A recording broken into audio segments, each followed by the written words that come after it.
Hello everyone, my name is Puraskar Thadani. I'm the editor for Elite Magazine India. Today we're shooting for Elite 40 Under 40. And we have with us the Managing Director of MRG Group, Gaurav Shetty. Hi Gaurav, how are you? I'm good, Puraskar. How are you? All good.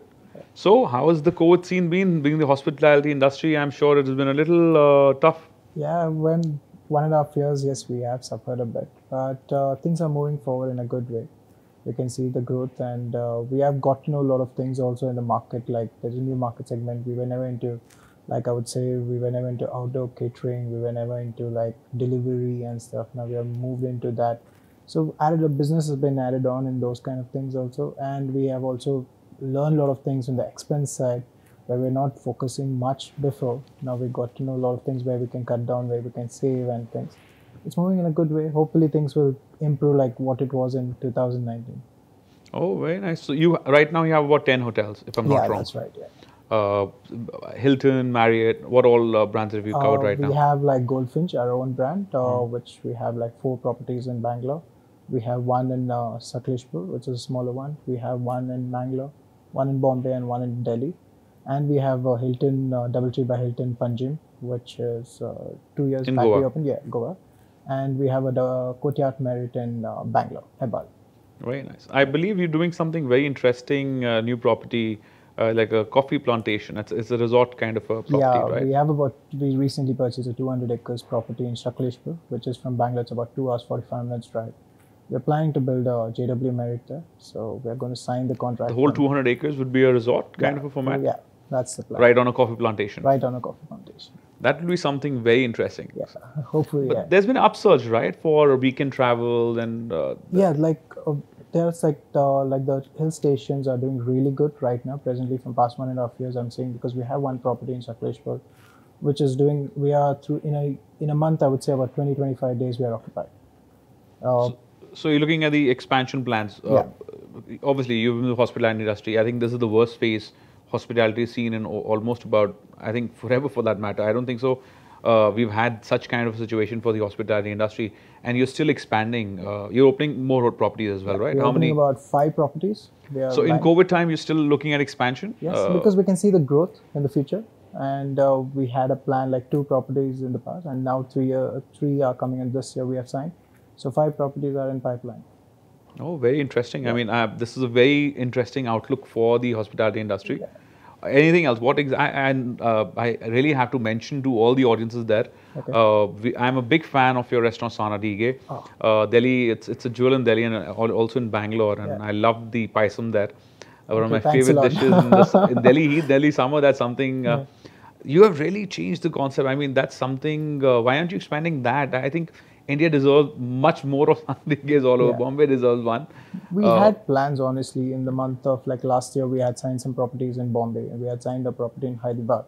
Just because of the COVID situation, we have just kept it on hold. But maybe next year we're going to think about it and expand the Sana Dige brand. For sure, we're coming up in Bombay. We're coming up in Hyderabad.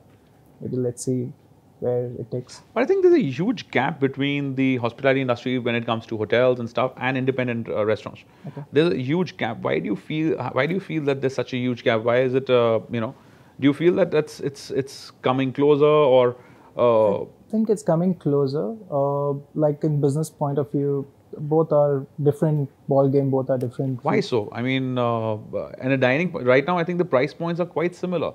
You go to, there's a lot of good restaurants, independent restaurants and hotels. The price points have now become quite similar. There's not much of a difference value when it comes to, actually sometimes I feel the hotel restaurants are actually cheaper as well. And that's very surprising. When you're growing up, that was not the case.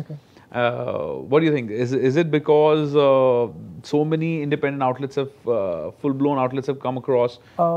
See, my personal point of view, I don't want to comment on it, but my personal point of view, I think, especially towards the south side, I've seen like in Karnataka, is like people prefer, like who are staying in the hotel, like they prefer not dining in the hotel, but stepping out and trying out some new places. That happens. And like some people think like, okay, hotels are expensive, like a standalones are cheaper, but it's not the truth. You can see some hotels have some really good restaurant, really good stuff, which is as good as the pricing point would be on a standalone restaurant. So I think it's the intimidation value. People get intimidated to the fact of going to a 5-star hotel, that's right. assuming that it's going to be more expensive than an independent. But today, in today's market, that's not the case. Yeah, it's changing. Trend is changing. It was there in the past, but trend is changing. But it will take some time. Very interesting. Also, I believe you've also expanded quite a lot in your real estate division.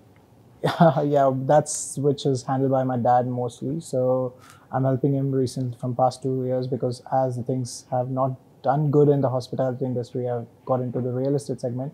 Yes, we are doing some projects with joint ventures, and we are into like construction, like apartments.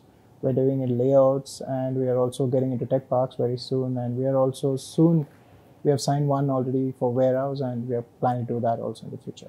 Very nice. But my interesting question to you would be, how was it like? I understand we've seen all young entrepreneurs. In 40 under 40, we have so many nice entrepreneurs starting startups with newer ideas. We just spoke to somebody who's trying to bring a subscription-based airline.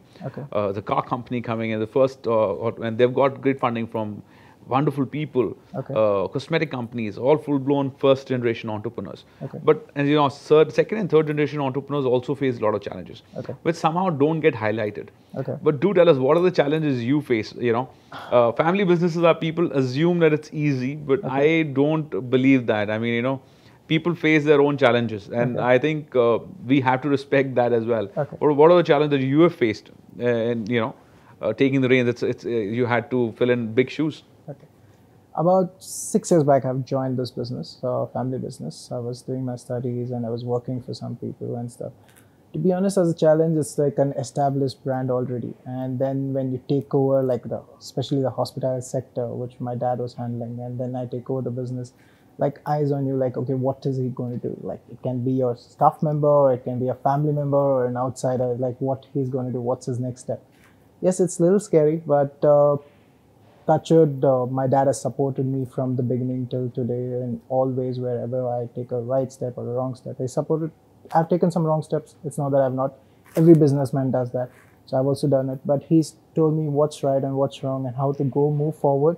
And he never disappointed me in any way, or he's not told, okay, what you're doing is completely wrong. He takes my suggestion, he gives me suggestions, and then I take things forward. As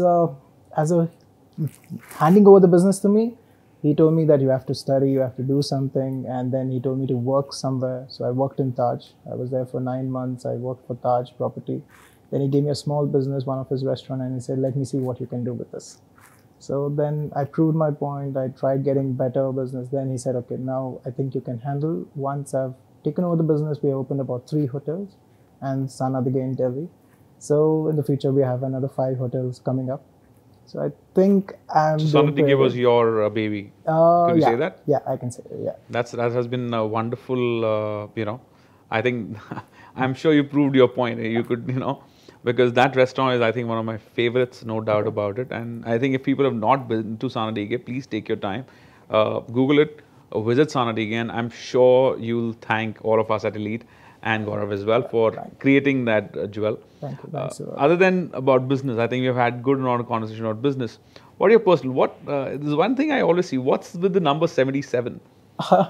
That's my dad's lucky number, and he has all his cars with 77. So then I thought, okay, maybe I'll also do something with 77, and that same luck what dad has. Even I've got the luck, so it's all my cars are 77, and that's it. Yeah, I see. Everything that you have is 77. The number follows that. So that was an interesting question that I'll ask you. What exactly is the? It's just a lucky number for me and my dad. But thank you, Gaurav, for coming in. I've loved the conversation. We are looking forward for your beautiful properties. Hospitality is, I know it's going through a lot of challenges, and we wish you all the best for your 5 properties. And we would love to cover the coffee plantation. When do you think it'll be ready? We are targeting, we're going to construct by next year, hopefully. Next year, mid, we are going to start. So we should be finishing, it will take about 4 years, I would say. So by 26, hopefully, we should open. If there is any more pandemic thing is happening or any kind of COVID. Have you signed any properties as well for that, or are you doing it in your own brand? We're doing JW. It's a JW Marriott. Yeah, it's going to be a JW Marriott.